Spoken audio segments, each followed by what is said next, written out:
The Peter Schiff Show. It's been a full week since I did my last podcast. A lot has happened since then, but I have been traveling. As I mentioned on my last podcast, I was off to Orlando for the Money Show. And by the way, my keynote presentation, which is just under 20 minutes long, is already up on my YouTube channel. So you can go ahead and watch that anytime you want. My longer workshop, which is, 40 minutes, 50 minutes, that one, I don't think the Money Show puts that up on the internet. They may have it for sale, I forget, on the Money Show website, but I did post the one that was already up there, so I encourage everybody to give it a quick listen. Also, as I mentioned, I spent a few days in Disney World. I was there with my family, and so it was difficult. Those are long days if you've been to that theme park. So I really didn't have any time to squeeze in a podcast. By the way, I want to give a shout out to the newest listener to the Peter Schiff Show podcast, Dannon, who was our tour guide at the theme park. And, if anybody who listens to this podcast, if you're planning a trip down to Disney World or any of the theme parks in the Orlando area, I would strongly suggest that you hire this guy because it will dramatically improve your experience. I mean, not only does he really know the parks well, so you're never going to get lost, right? You'll always know where you are and where you need to go, but you won't have to wait on any lines. I mean, if you don't like waiting on lines, if you'd rather go on rides than wait on lines, then you need to hire this guy. I mean, he's not cheap, right? So it's going to definitely increase your cost, but it's going to dramatically increase your enjoyment, and you're going to get a lot more for your money. So I think it's definitely worth the cost. And if you compare it to what the theme park charges directly to provide a similar service or what other people charge, I think the guy is a real bargain. I mean, basically, we were at 3 different parks, Disney World, Hollywood Studios, Animal Kingdom, 1 park per day, waited in no lines, went on almost all the rides. I mean, all the rides that we wanted to go on. Obviously, you can't do every single ride. But to give you an example, the longest line at any of the parks was for the Avatar Flight of Passage ride, which I had never been on. Absolutely fantastic ride. Problem is, it's a 4-minute ride, and it's a 3-hour line to get on that 4-minute ride. Well, we did that ride 3 times the day that we were there and waited in line no more than 5 to 10 minutes for each ride. So if you want to do that, right, if you want to spend your time on rides and not online, you should contact this guy, and I'll give you his email address. It's mythemeparkguy@gmail.com, mythemeparkguy@gmail.com, and his name is Dannon, like the yogurt. Anyway, I want to start by going back to the jobs number that came out on Friday. I think what I did my last podcast, I went over the beat from the ADP report, right? We got 291,000 jobs, as I recall. The consensus was 154,000. So it was a big beat. There was a slight downward revision to December. But I think the markets were already kind of prepared for a better than expected jobs report based on the ADP beat. And that's exactly what happened. We ended up with 225,000 jobs gained, which was substantially ahead of what the markets had been forecasting. But more losses for manufacturing. Manufacturing lost 12,000 jobs during the month, right? Those are the better jobs, the higher paying jobs, the jobs Donald Trump likes to pretend are coming back.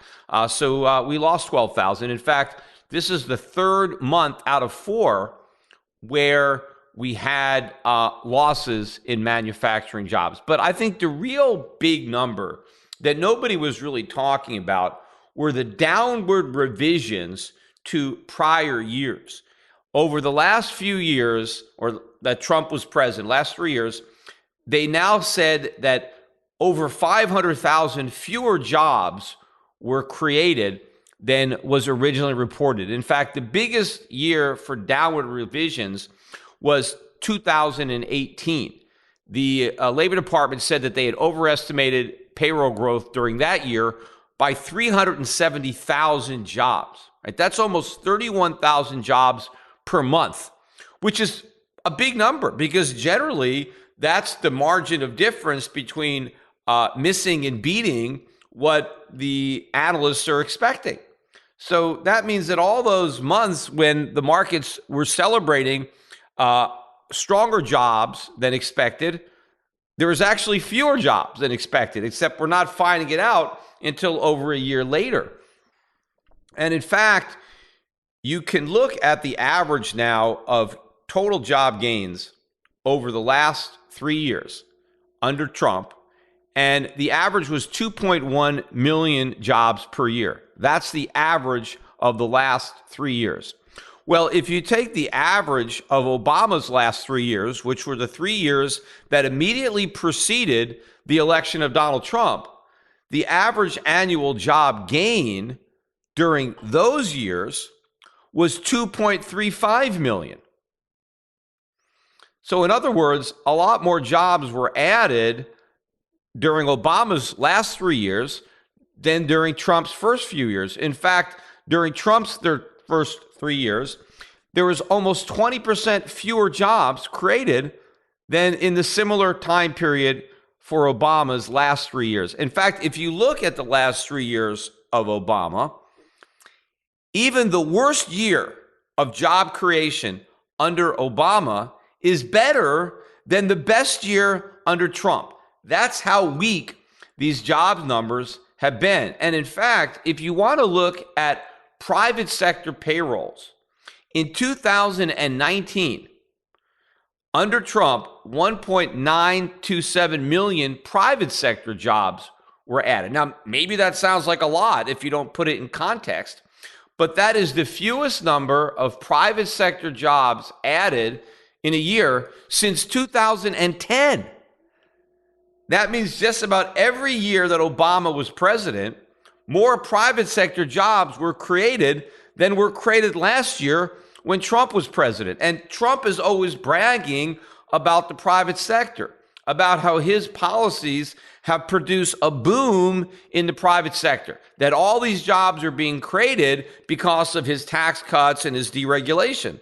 Well, the main reason that job creation isn't even weaker is because of all the jobs that are being created by the government, right? Both the federal government and state and local governments are hiring more people. That is not a boom. These are not productive jobs.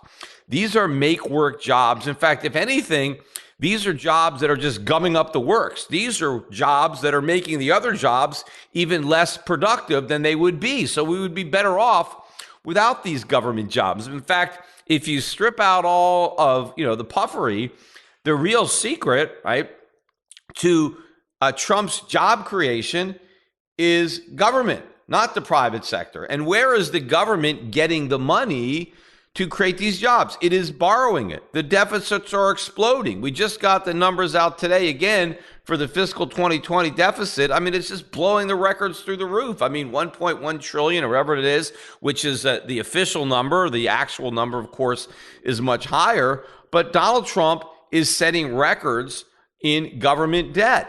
Now, nobody cares about that. He didn't talk about that at all in his State of the Union address.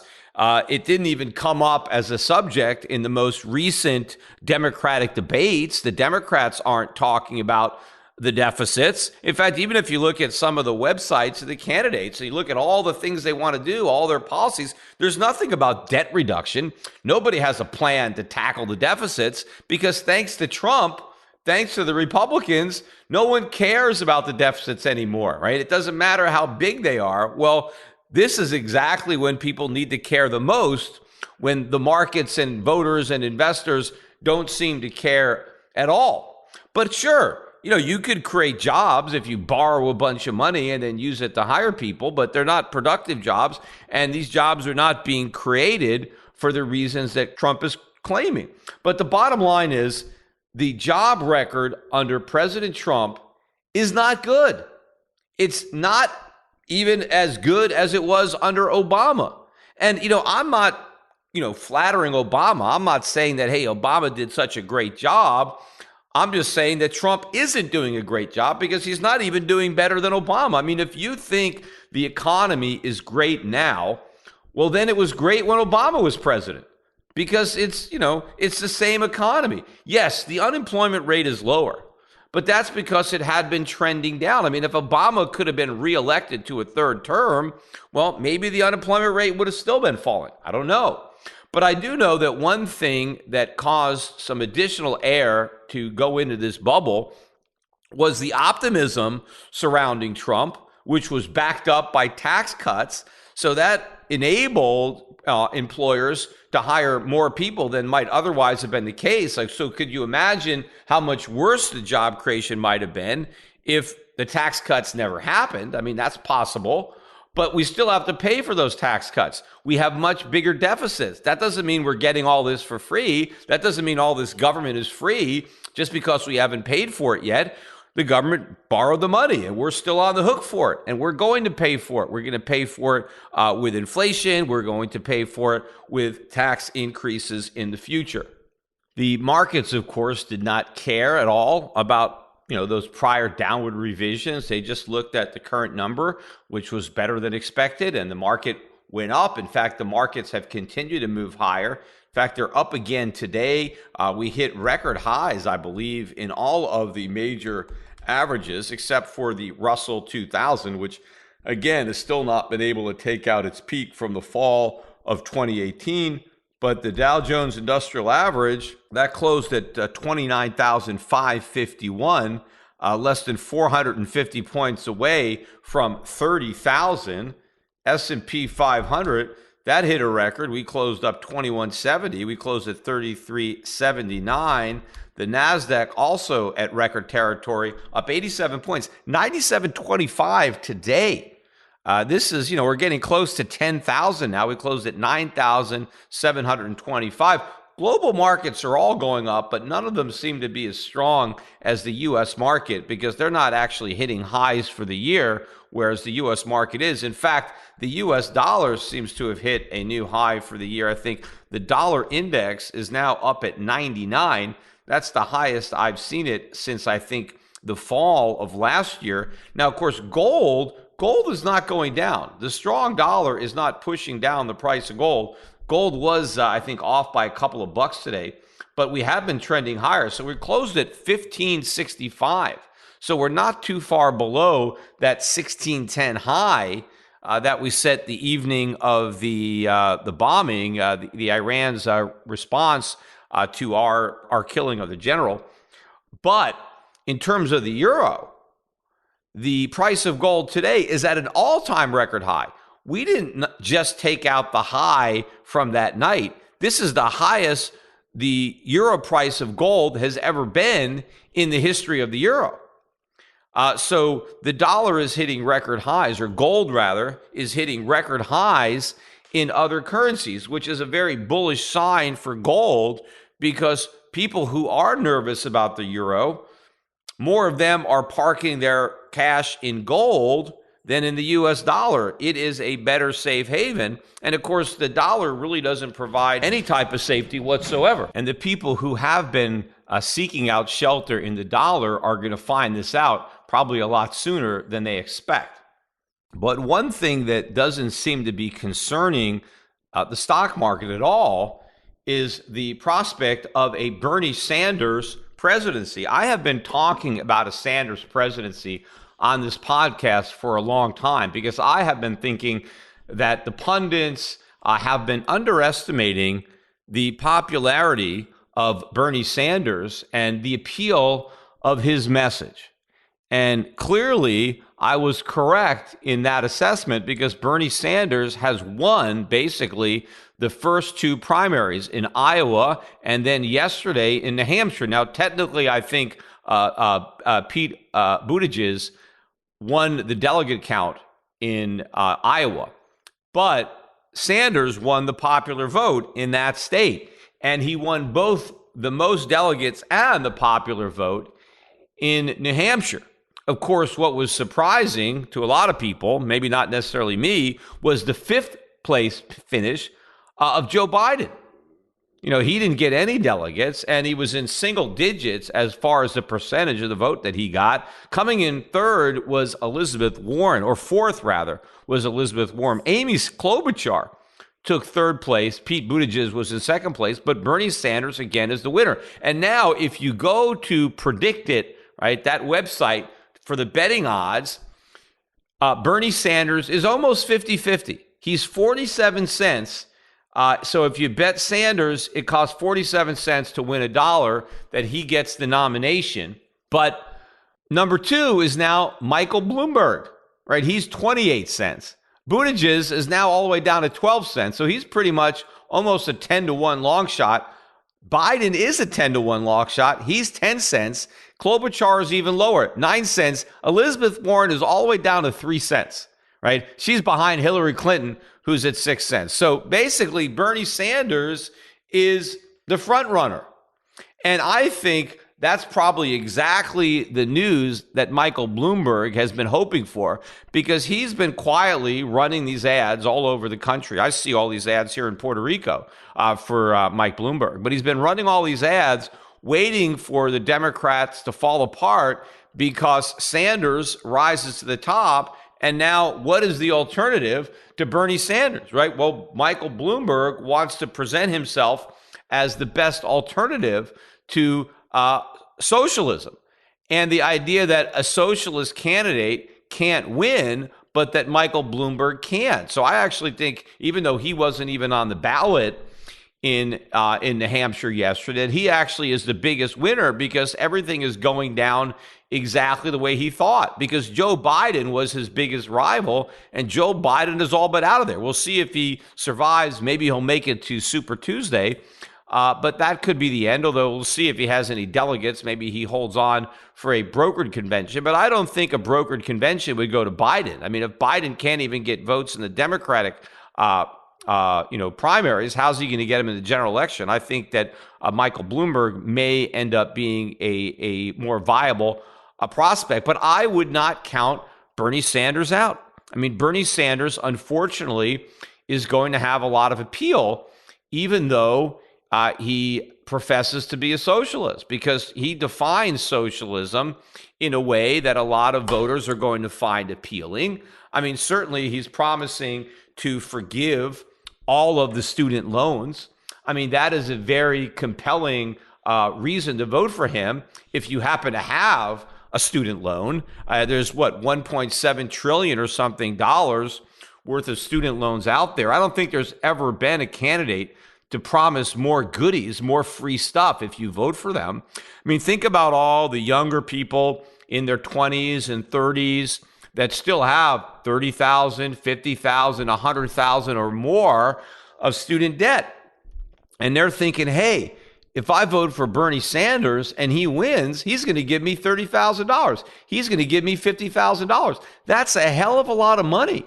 I mean, that's a powerful reason to vote for somebody. If you could promise to give people that much money, I mean, sure. I mean, if a candidate said, vote for me and I will give you $50,000. I mean, people think that's crazy. How could you give somebody $50,000? But that's exactly what Sanders is promising.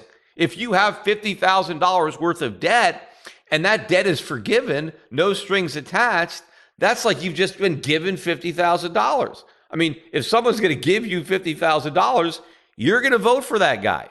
So you got to figure that almost all the young people, even a lot of young people who might lean Republican, are going to think, that's a lot of debt. I mean, how bad is it going to be? Let's just elect Bernie and I won't have to pay with this debt, right? I mean, so that's going to be pretty powerful. And I think there's a lot of other people that are going to buy into this nonsense, because he's obviously going to be able to outpromise Trump when it comes from free stuff. And, people underestimated the appeal of Trump. I think they're underestimating the appeal of Bernie Sanders now, especially if the economy turns down, which it easily could do. I know that obviously as we get closer and closer to November and this house of cards hasn't imploded yet, then that may not happen. And they may, keep it up for a while longer. But you know what? Doesn't matter.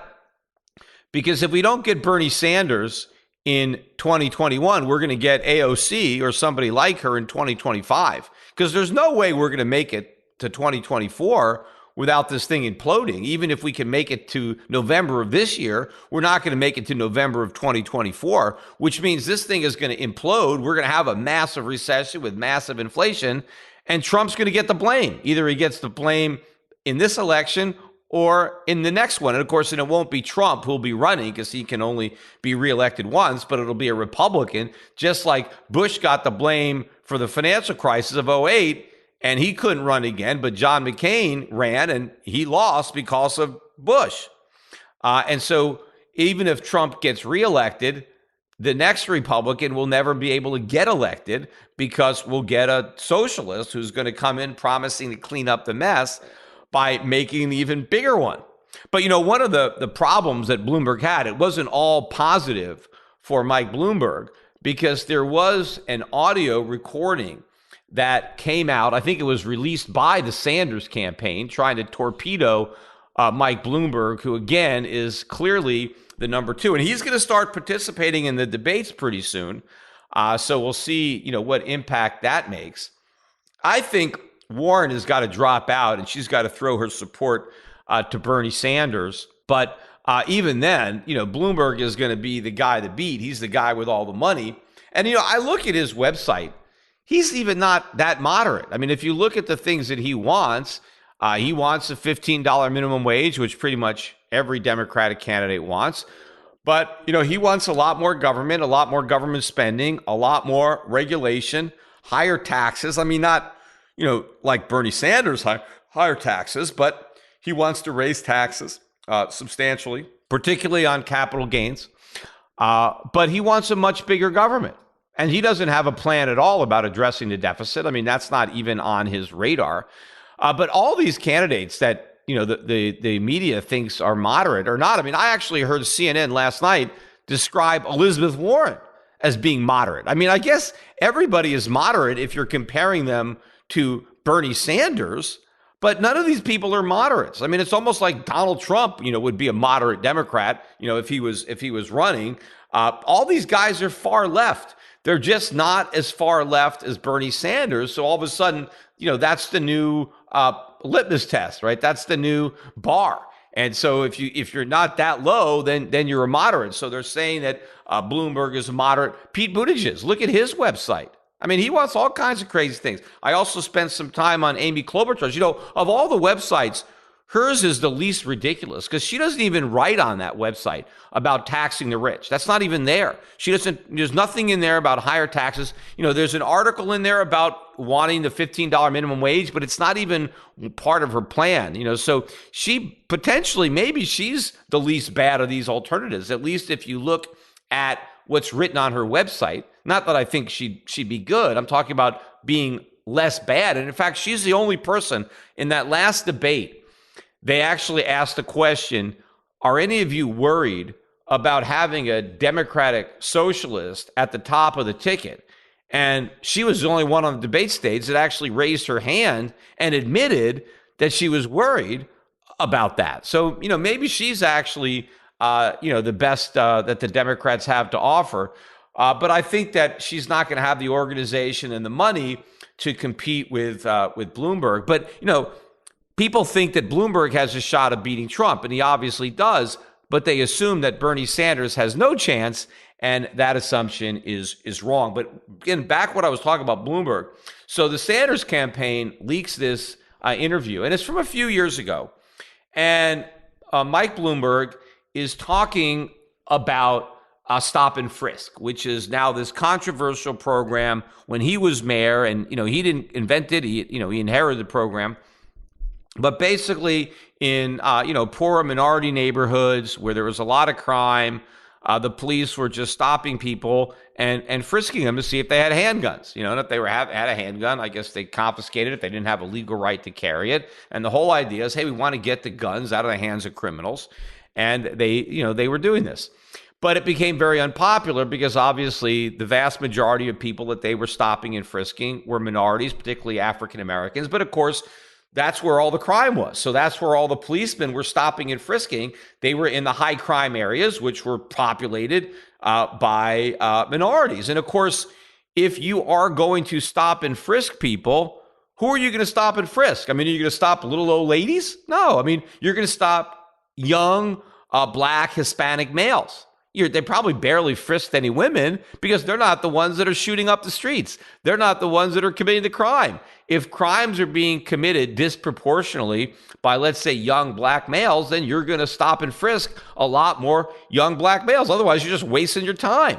That's not racist. And Bloomberg knows it's not racist. He was honest. He basically spoke frankly and honestly about the realities of the police and how you work and how you do profile people. You profile people all the time, right? Let's say somebody got raped and the policeman says, okay, can you describe the person who raped you? And the lady says, yes, he was very tall, maybe 6'2", young African-American male. Okay, he's tall, he's young, he's African-American, he's male. All right, now you're looking around for the suspect. Obviously, you're profiling people. You're looking for people that fit that description. If you see a older fat woman, are you going to say, aha, let's question her? Maybe she's the rapist. No, of course not, because she doesn't fit the description. It's not discrimination or racism. It is discrimination because you have to discriminate. You discriminate by only questioning the people who match the description of the person who committed the crime. But, if you know that a lot of young black males are committing crimes, of course, you're going to be more suspicious of young black males because that's who's committing the crime. So he is acknowledging a fact, but he's acknowledging it, in a recording. And now all of a sudden it's a problem because he has been backing away from stop and frisk. He's now saying it was wrong, it was a mistake, I shouldn't have done it, I apologize. Why is he doing this? Well, because he's pandering to the black vote. He wants to get the black vote from Joe Biden, right? In fact, a lot of the black vote has been going to Bloomberg because he's advertising like crazy in all the black media markets. That's why. So now people know his name because they've been seeing his commercials constantly. And so now, they're supporting Mike Bloomberg. And so that support is in jeopardy if they can paint him as a racist, and they're going to use these comments about that. Now, of course, there's nothing wrong with these comments. The comments are completely accurate. What is wrong is Michael Bloomberg now distancing himself from his own comments and trying to say, I was wrong, I apologize. What he should be doing is standing up for his comments and being consistent and being honest. But he's not doing that. He's just lying. He's being a politician. But what really bothers me, I was watching on the news the other night, and Sean Hannity was talking about this. I'm watching the coverage of the New Hampshire primaries. And Sean Hannity, and by the way, they haven't aired my show, which I did tape for Tucker Carlson. It may air tonight. In fact, so you check it out tonight. They're saying it's either maybe going to air tonight on Wednesday or it's going to air on Thursday. But, unless some other news items come up, but they have it on the shelf and they can pull it out whenever they have room for it.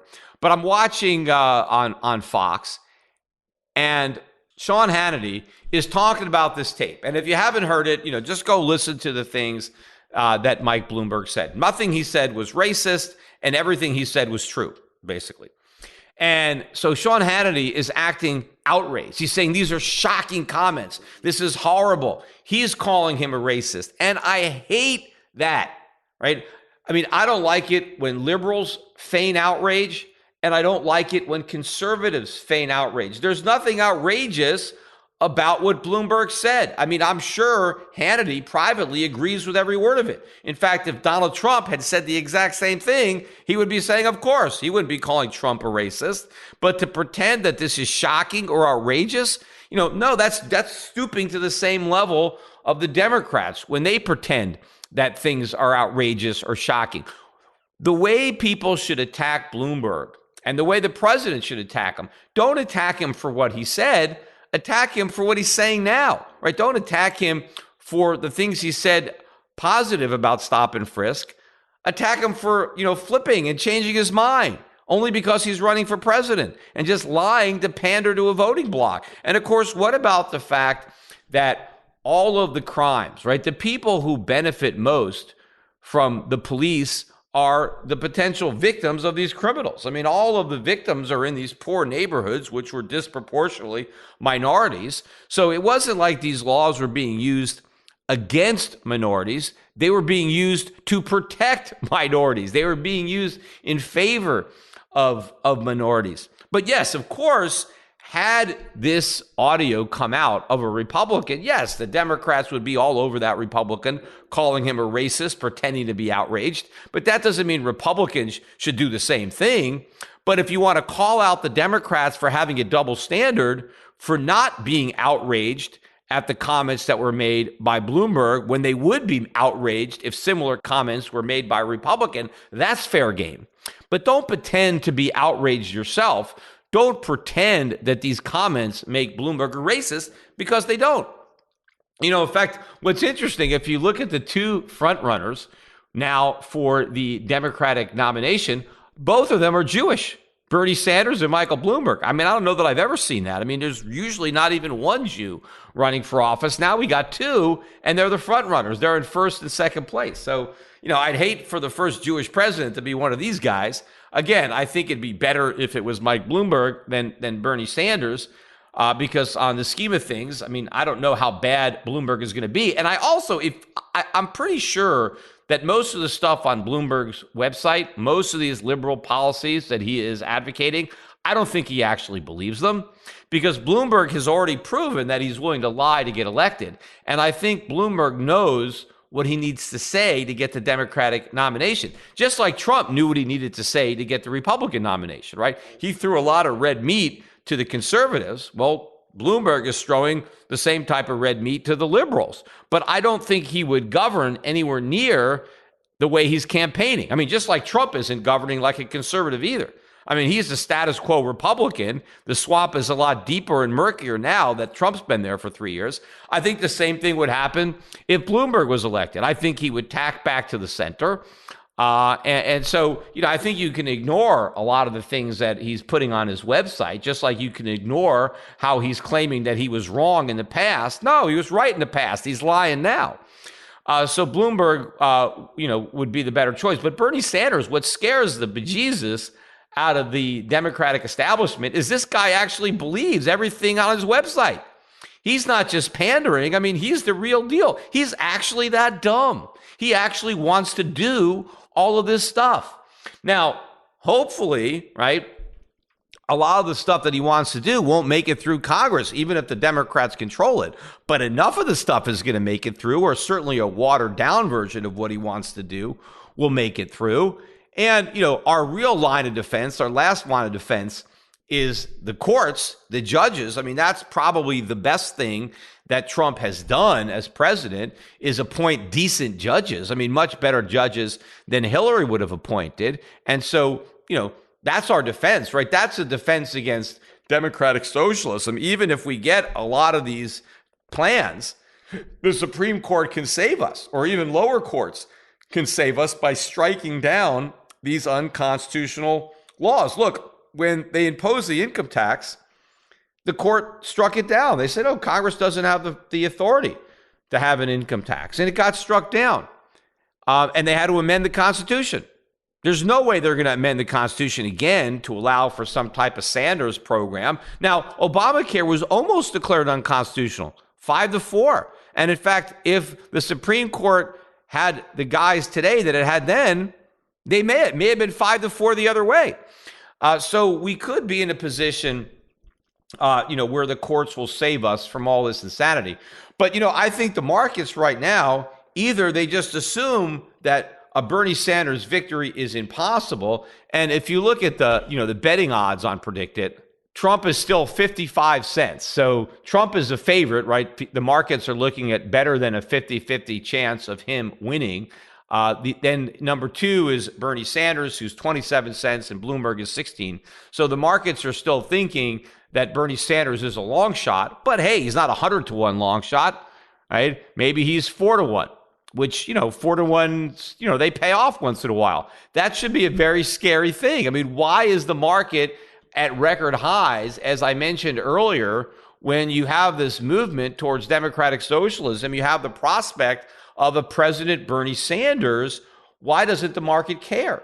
And, one of the reasons that I'm thinking is, again, they think that Bernie Sanders has no chance, and they're actually glad that Bernie Sanders is going to be the nominee because they're confident that that's the easiest ticket for Trump to beat. Therefore, if people think that Trump is good for stocks and they want more Trump, then Sanders, is the best way to get it, right? Although it's a very dangerous way because, what if Sanders actually wins? But that brings me to the second point is maybe the markets are thinking, you know what? Let's say Sanders does win and really screws up the economy. I mean, he won't be able to screw it up as bad as he wants because he's going to have to work with Congress. But we're going to get higher taxes, more government, all kinds of bad stuff, more regulation, and we're going to go through a bad recession. Maybe the markets are thinking that's great news, right? Because if bad news is good news, well, horrible news must be even better. What they're probably thinking is if we're already getting rate cuts now when the economy is good, if the Fed is already back to quantitative easing now when the economy is good, imagine what we're going to get from the Fed during the next recession, especially if it's a Sanders recession. We're going to have 0% interest rates. Hell, we might even have negative interest rates. The economy will be so bad that the Fed goes negative. And if we like QE 1, 2, and 3, and if we like what the Fed is doing now, could you imagine how much QE we're going to get if we got President Sanders? I mean, we're going to be getting trillions and trillions a year. The deficits will be bigger than ever. That means the balance sheet is going to explode more than ever. And maybe stock investors so it doesn't matter if we're in a recession. It doesn't even matter if corporate earnings go down. We're going to get all this money printing. And after all, that's what's driving the stock market. The more money the Fed prints, the higher the stock market goes. So the weaker the economy gets, right, the more bullish that is for stocks. That might be the mindset, right? It doesn't even matter what happens because the Fed has got our back and we're going to get even more money printing if Trump loses than we get if he wins. And we're getting tons of it if he wins because the budget deficits are exploding with Trump.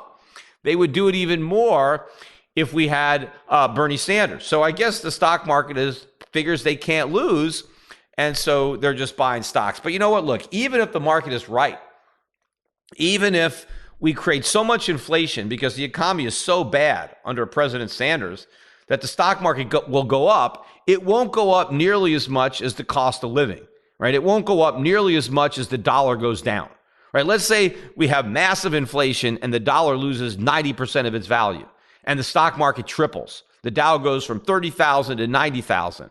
Well, I mean, if the dollar loses 90% of its value, the stock market has to go up tenfold just to stay even. If it only triples, that's a 70% decline.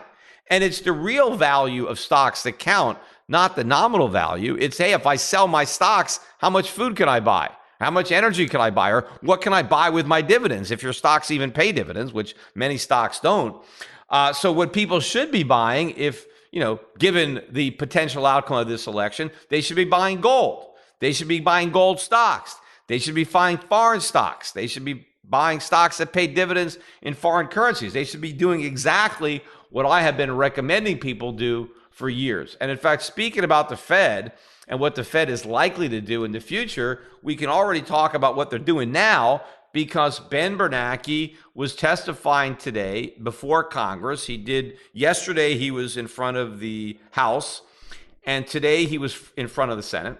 And he's there to, field questions and talk about the U.S. economy. But the whole thing, again, is political theater. First of all, it's an opportunity for the Fed to pretend everything is great, right? And so Powell pats himself and all of his colleagues on the back because the U.S. economy is in such a great place thanks to prudent Fed policy. And these guys actually know what they're doing. And we've got this good economy, all thanks to them. And we have nothing to worry about, Although somebody did say, when should we worry about the debt? Right, it's over 23 trillion. I mean, when should we start to worry about it? And he said, well, we should be worrying about it. We should worry about it now because it could be a problem for our grandkids, right? In 20 years, they're going to be paying interest on this debt, and that could be a problem. It's not a problem for our grandkids. It's a problem for us. And it becomes a bigger problem the minute interest rates go up. In fact, Powell got a lot of questions about the repo market, right? And when he was asked about it the congressmen or women, talked about the glitch. Like we had some kind of glitch in the repo market, and then, the Fed came in. It wasn't a glitch. It was the market, right? What happened in that repo market is interest rates shot up because there's so much borrowing and there's not enough savings to counteract it, offset it. And so rates were moving up, which is what they should do. Rates are too low. They should be much higher. And so it wasn't a glitch. It was the market. And what the Fed did was intervene to hold those market forces at bay, because if interest rates were allowed to rise, then the debt would be a huge problem right now, because now we would be stuck with a massive bill on all this debt and we can't pay it. So in order to, prevent that from happening, that's why the Fed came back to the repo market with all this QE. It was to artificially suppress rates again and to keep those market forces at bay a while longer. But the longer they do that, the bigger the problem, right? It's like, if you go back to wage and price controls, when the government, put price controls in the 1970s under Nixon, the longer you control the price, eventually, you have to remove the control, and then the price really shoots up. It goes to, where it needed to be. But the longer you suppress it, generally the higher it goes when you remove the artificial suppressant. The same thing is going to happen with the Fed. The longer the Fed succeeds in artificially suppressing short-term interest rates now, the higher rates will ultimately go when it can no longer suppress them, when market forces ultimately prevail. Because by holding rates artificially low longer, that enables even more debt to be built up. You see, the sooner rates spike up, the sooner the debt bubble stops expanding. But the problem is, the sooner the bubble stops expanding, that's when it starts contracting. And that's what scares the hell out of the Fed. So the Fed wants it to grow and grow and grow, but it can't grow forever. And the bigger it grows, the worse it's going to be when it pops. And that's what we're staring at. And it's not like this is a problem in 20 years. It's a problem now, and it could explode any moment. The fact that the Fed has been able to delay that day of reckoning doesn't mean that that day isn't coming. And of course, it's going to be much worse given the number of years that we've already delayed it. But, the real opportunity here is you have all these congressmen and, senators, House members, basically, especially the Democrats, where it is really frustrating. First of all, you see all these Democrats talking about how important it is to have an independent Fed. Like they didn't give a damn about Fed independence until Donald Trump started bashing the Fed on Twitter. Now, all of a sudden, they're for Fed independence. Believe me, they're not going to be for Fed independence when a Democrat is in office and they're demanding the Fed bail them out. What they're really doing, and what is really, frustrating, is you see all these congressmen basically complaining to the Fed, right, that, wages are too low, unemployment is too high, particularly for minorities and African Americans, and the wealth disparity is too high between white and black. And what is the Fed going to do about it? Like the Fed could do anything about it. I mean, what they want the Fed to do is create more inflation. In fact, some of these guys are even saying to the Fed, why don't we, have lower rates? I mean, inflation is still below 2%. And Powell agrees. And he laments that, right?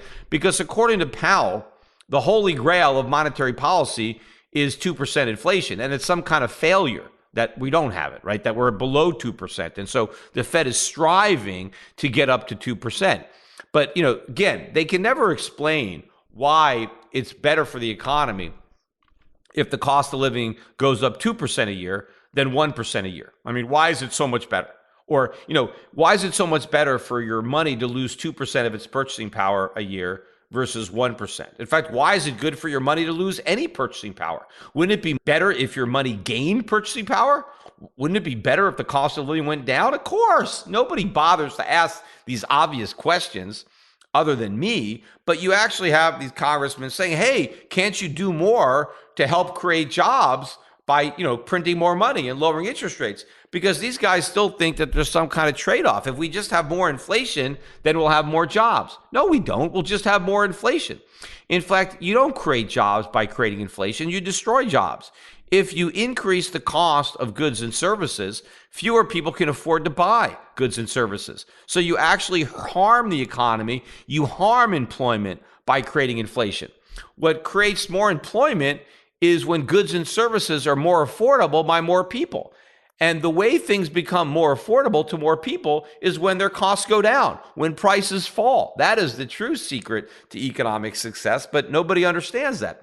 But the ultimate irony, of course, is when you have these Democrats complaining about, the disparity in employment rates, right? The unemployment rate for African Americans, even though it's come down, it's still double what it is for, white Americans. And you see these guys complain about that, but then they're also saying they want a $15 minimum wage. In fact, there was one of these Democratic congressmen today, or yesterday rather, he said he actually wants a $20 minimum wage, but he'll settle for 15. I mean, 20. Hey, why not 100? Right? But at the same time, these guys are complaining about all the unemployment for African Americans. They want $15 minimum wage. Well, all that's going to do is create even more unemployment for African Americans. The reason, or one of the main reasons, that unemployment rates are so high now for African Americans is because of the current minimum wage, right? See, the minimum wage affects lower skilled workers. And since the African Americans make up a disproportionate percentage of those lower skilled workers relative to their percentage of the population, then obviously they are going to be disproportionately negatively impacted by the minimum wage.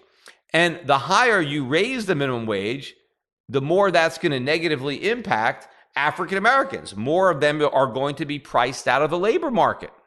And so they're not going to get jobs, and they're not going to get training to get better jobs, right? And to increase their skills. And of course, the other laws that are working against African Americans are other laws that have made it more expensive to hire them because of the litigation involved and all of these anti-discrimination laws that add to the cost of hiring African Americans because you dramatically increase your risk of litigation. And so it's just an expense that a lot of small employers just can't afford. And so they have to avoid it by not hiring people that are protected by these special privileges because it's such an expensive addition. If you just, hire a white guy, you don't have to worry about anything. I mean, if you fire him, you fire him. He can't sue you for discrimination. He can't sue you for anything. But unless he's older, then he can sue you for age discrimination. But you certainly have a greater chance of being sued if you get somebody really in these protected classes. So it's government laws, but you have these congressmen blaming the Fed for problems that they created and which the Fed can't do anything about. And in fact, one of the other reasons that you have this big disparity in wealth is because of the asset bubble. But why is the Fed creating asset bubbles? Because the governments are running these huge deficits. Because Congress is spending all this money, they're not collecting the tax revenue. So the Fed is monetizing all this debt. And one of the effects of this debt monetization is to prop up asset prices. And so, African Americans, disproportionately don't have as much in the stock market as white Americans. And so they're not benefiting from the asset bubble to the same extent. And so if you're measuring wealth, and you're including stock market assets and also real estate assets. And, again, too, a lot of these congressmen are really upset at the home ownership rate being so low for African Americans. In fact, right now, I think it's kind of a record low. African Americans are not buying homes. And they think this is a problem, and they want the Fed to do things to encourage African Americans to buy homes because they think that home ownership is the secret to gaining wealth. And they think that a lot of African Americans are being denied that ticket to Easy Street. They can't accumulate wealth because it's harder for them to buy a home. And so therefore, the Fed should somehow, and Congress should make it easier for poorer African Americans to become homeowners so that they can become wealthy, which is complete nonsense because houses don't make you rich. Houses can make you poor, right? Because houses don't create wealth. They consume your wealth because houses have to be maintained. They are expensive. Things go wrong. You have to pay to maintain them, and then you have to pay insurance to insure them. You have to pay property taxes. You have all sorts of expenses that you incur when you become a homeowner. I don't know when members of Congress are going to realize that just simply owning a home and living in it is not how you achieve wealth. You achieve wealth by working hard and saving and under-consuming and increasing your human capital and starting businesses or, and growing businesses. You don't get wealthy just by living in a house. Now, there were periods of time where that did happen. People did buy houses and they did go up, but that was a bubble or luck, right? It wasn't real. I mean, look at what's happened in Connecticut. Look at how much wealth was destroyed by homeowners in Connecticut. I mean, I went over some of the prices. I mean, in Connecticut, certainly Fairfield County, Connecticut, prices are down 20, 30% or more in the past 20 years. I mean, there's certainly people who, if they sell their house today in Connecticut, would get half of what they paid, and obviously if they made a down payment, right, they took out money, they've lost 100% of their down payment. But meanwhile, they've been making mortgage payments for 10, 20 years, property taxes that go up every year. Probably their insurance goes up every year. Their maintenance costs go up every year. I mean, people have saved a fortune by not owning homes in Connecticut. I mean, the people who have been renting, see, these Democrats are all upset that African Americans are renting instead of owning. Well, if they were living in Connecticut, they saved a fortune by renting instead of owning. The owners took a huge loss. The renters are smiling. Right? They didn't lose all that money. They got a good deal. They got to pay rent, and the landlord was stuck with all the depreciation and all the bills. I mean, when I moved to Connecticut in 2005, I got to tell you, the optimism was off the charts. It was insane how optimistic homeowners were about the future appreciation of their homes. And again, since then, since 2005, you definitely down about 50%, over the last 15 years. Probably at that point, people probably thought their houses would have at least doubled, if not tripled by now. I mean, a lot of people who were betting their retirement on their home values, bet wrong and lost big. So, rather than trying to push people to borrow money that buy homes they can't afford, people should be content to rent and then use their savings to legitimately grow their wealth. But anyway, I want to go back to the minimum wage because one of these congressmen had asked the Fed if they had ever actually commissioned a study, right? If they could do a study on how a $15 an hour federal minimum wage would impact the economy. And of course, whenever he's asked about a particular policy, Powell never wants to give his opinion on it. But he admitted that they hadn't done a study. And this congressman as well, don't you think you should do a study? Which, of course, would be a complete waste of money. I mean, why study something that's obvious? I mean, it's obvious what the effect would be. It would be terrible. I mean, it's basic economics. I mean, if you make something more expensive, you reduce demand. If you increase the cost of hiring low-skilled workers, then fewer low-skilled workers are going to be hired. In fact, the biggest impact of a $15 federal minimum wage would be on the poorer states, right, where the wages are already lower.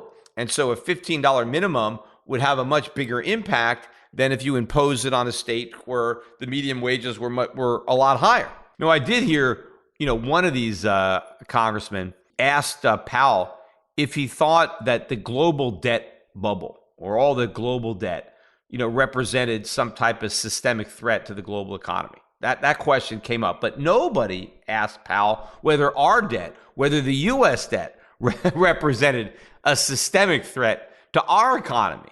Which it does. I mean, right now, paradoxically, our debt is good because the more debt we have, the more money the Fed prints to buy it up. And the more money the Fed prints, the higher the stock market goes. And everybody confuses that with legitimate economic growth. But at some point, there's a limit to how much money the Fed could create before the bottom drops out of the dollar, before the dollar bubble pops. We are going to reach that point. I mean, if we don't reach it, before this election, we'll certainly reach it after. Definitely, if Sanders is elected, we'll reach it even sooner. Anyway, I want to finish up today's podcast talking a little bit about Bitcoin because I've noticed a lot of people on Twitter are making a big deal of the fact that I've been kind of silent about Bitcoin as the price has been rising higher and higher, and Bitcoin continues to move up. I mean, as I am recording this, we're about $10,400, so back above a 10,000 handle. We're now a little bit more than 50% of the record high, which was around 20,000. And so, yeah, a lot of spec money has been coming in to the Bitcoin market. I keep reading all of these articles about Bitcoin has cemented its status as digital gold. And this is all propaganda. I mean, Bitcoin hasn't cemented anything. And in fact, the bigger story of the Bitcoin rally has actually been the altcoins. Because if you look at Bitcoin's share or market dominance, When this rally began, Bitcoin was about 69% of the total market cap of the crypto world. And right now, it represents 62% of total market cap. There are 5,110 cryptocurrencies. At least those are the cryptocurrencies that are on coinmarketcap.com. Again, the inflation continues. They continue to create these coins because there are zero barriers to entry. Anybody can create a cryptocurrency. And of course, none of them have any intrinsic value. So you could create them, in infinite supply. But right now, it's the other currencies that have moved up much more than Bitcoin. So Bitcoin is actually losing value if you measure it in terms of all these other cryptocurrencies that are rising in price by more than Bitcoin. But the reason I even wanted to talk about Bitcoin today is to go over one of the arguments that the Bitcoin guys make to try to justify it as money and to try to say that it can succeed as money or that it could be digital gold. And the argument they make, and I don't know if I've ever actually addressed it on this podcast, which is why I wanted to throw this out there now, but you'll hear a lot of the Bitcoin people say that, hey, look at gold, right? Gold right now, the price is, let's say, $15.65 an ounce. They'll say that a lot of that price is a function of people buying it as a safe haven, as a store of value. The monetary, the fact that central banks are holding on to it, that is part of the demand. And if you took all that demand away, right, if gold only was bought for its industrial uses, whether it's jewelry, which is the major use of gold, or if gold was used in electronics or dentistry or those other things, if those were the only uses and nobody was buying it as a store of value, as a monetary asset, the price would be a lot lower, right? We don't really know what the price would be, but let's say the price would be $500 an ounce. I don't know what it would be, but if it was $500 an ounce, clearly nobody would mine it because it costs a lot more than $500 an ounce to mine gold. But of course, if all of the gold that's currently held by central banks were to come into the market, if all the gold that's being held by investors were to come into the market, well, that could supply the jewelry market and the electronic market for a while before we exhausted the supply and we had to go mine it again, right? But I don't really know. I mean, I just guessed that number. But what the argument is that, well, let's say the real price of gold would be $500 an ounce, but it's $1,500 an ounce because of its monetary value. Well, there's $1,000 of value that's really not there that is simply being, assigned to gold because it's money. And therefore we can separate that and say, hey, Bitcoin can have that $1,000 worth of value, whatever. That if gold can have a value that's above its intrinsic value because it's being used as money, well, then Bitcoin can have a value above its intrinsic value because it's used as a store of value or a safe haven. And, while the intrinsic value of gold is some positive number, the intrinsic value of Bitcoin is zero. But if you want to say, well, yes, the value for Bitcoin in industry and in jewelry is zero, but the value is 50,000 as a store of value, well, that 50,000 is, why it's digital gold, that it can have that value. Because if gold can have a price that's above its use value in industry, then so could Bitcoin, even if Bitcoin's use value in industry is zero. And that's where the Bitcoin guys are wrong. And one of the reasons is, even if the price of gold would be $500, let's say an ounce, but for investor demand, but the presence of investor demand pushes the price of gold up to $2,000, that doesn't mean that industrial demand goes away. Even if gold is $2,000, even if it's $5,000, they're still going to make gold jewelry. Jewelers are still going to be in the market paying $5,000 an ounce to buy gold because there's still going to be demand for gold even at that price. Real world demand. Gold will still be used in electronics. It will still be used in dentistry, even if the price is $5,000 an ounce, even if it's $10,000. There's always going to be demand. Maybe the demand will be less. Maybe they'll substitute other metals at some point, but there will always be some demand. That is part of the appeal of having a luxury good as money, a luxury commodity, because luxury items are always in demand at some level, right? So there's always going to be that real world demand creating a market for gold, right? And that is the store of value. You are storing the value of gold as a metal rather than using it for that value today, right? Rather than taking your gold and turning into jewelry today, you're holding onto it in the form of a bar. So it could be turned into jewelry in the future. And that jewelry will have value, or to be used in electronics or aerospace or whatever it's going to get used. You are storing that value that there's a market demand for.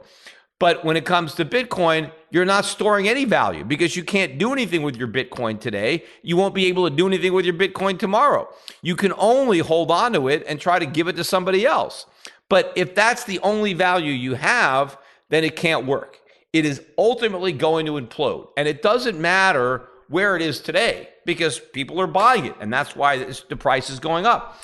But when the speculative demand goes away, there is no real demand like there is for gold because you don't do anything with it. So as soon as the people buying Bitcoin want out of Bitcoin, then the price implodes. And in fact, as the price has been moving up, more and more money needs to come into the market to buy a Bitcoin to push the price up. As Bitcoins get more expensive to buy, right, more money has to come in order to enable the money to get out, right? Because obviously people are trying to get out and they're trying to pull money out by selling. And now greater and greater quantities of money have to keep going in order to enable this. But that can't happen. Eventually you run out of buyers and the market implodes. So Bitcoin is not digital gold. It's digital, but it ain't gold, right? And it doesn't matter that the price has gone up. Because if you haven't sold, which most Bitcoin hodlers by definition haven't done, in fact, most of the people who are telling me how much money they're making in Bitcoin, when I ask them if they sold, they say, no, why would I sell? It's going to keep going up. Well, exactly. Until you sell, you haven't actually made anything.